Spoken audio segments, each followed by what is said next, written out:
Hello everyone, welcome to Sanmarga classes. Next question from my beginnings. Read the following dialogue and identify the language function of the underlined sentence. So ಈ ಒಂದು ಸಂಭಾಷಣೆಯನ್ನ conversation ಅನ್ನ ಓದ್ಬಿಟ್ಟು ಅಲ್ಲಿರುವಂತಹ underline ಮಾಡಿರುವಂತಹ ಲೈನಿನ language function ನೀವು ಹೇಳ್ಬೇಕು. Okay, so let us see the question. This is the conversation between Maya and Smita. Let us read the conversation first.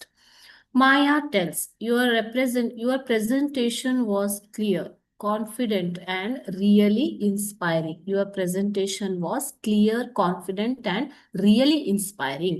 You did a great thing. Keep it up. ನೀನು ಚೆನ್ನಾಗಿ ಮಾಡ್ತಾ ಇದೀಯಾ, ಇದನ್ನೇ ಮುಂದುವರಿಸು. You can achieve whatever you wish for. ನೀನ್ ಏನ್ ಬೇಕಾದ್ರೂ ಸಾಧನೆ ಮಾಡಬಹುದು ಅಂತ ಹೇಳ್ತಾ ಇರುವಂತದ್ದು.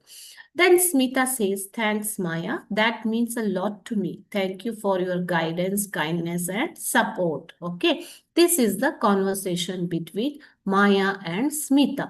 Here the underlined sentence is, you can see here underline ಮಾಡಿರೋದು ಯಾವುದು, you did a great thing, keep it up ಅಂತ ಹೇಳ್ತಾ ಇರೋದು. ಓಕೆನಾ? So which language function is that? Let us see the options. Option A, request. Whether it is a request. Request ಅಂದ್ರೆ ಹೇಗಿರುತ್ತೆ ಮಕ್ಕಳೇ? Please, can you give me? Can you do that? ಅಲ್ವಾ? Next, order. Is it order? You did a great thing. Keep it up ಅನ್ನೋದು order ಆಗತ್ತಾ? ಇಲ್ಲ, ಆದೇಶ ಅಲ್ಲ ಅಲ್ವಾ? Option C, encouraging. Okay, encouraging means ಯಾರನ್ನಾದ್ರೂ ಹುರಿದುಂಬಿಸುವುದು.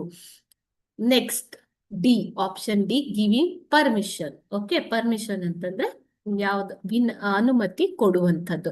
So which language function is that? You did a great thing, keep it up ಅಂತಂದ್ರೆ ಏನು? ಯಾರನ್ನಾದ್ರೂ ನೀವು ಮೋಟಿವೇಟ್ ಮಾಡ್ತಾ ಇದ್ದೀರಾ ಅಲ್ವಾ? ಸೊ ಇಲ್ಲಿ Maya is encouraging Smita to do the work. Okay, so option C, encouraging is the correct answer. Okay.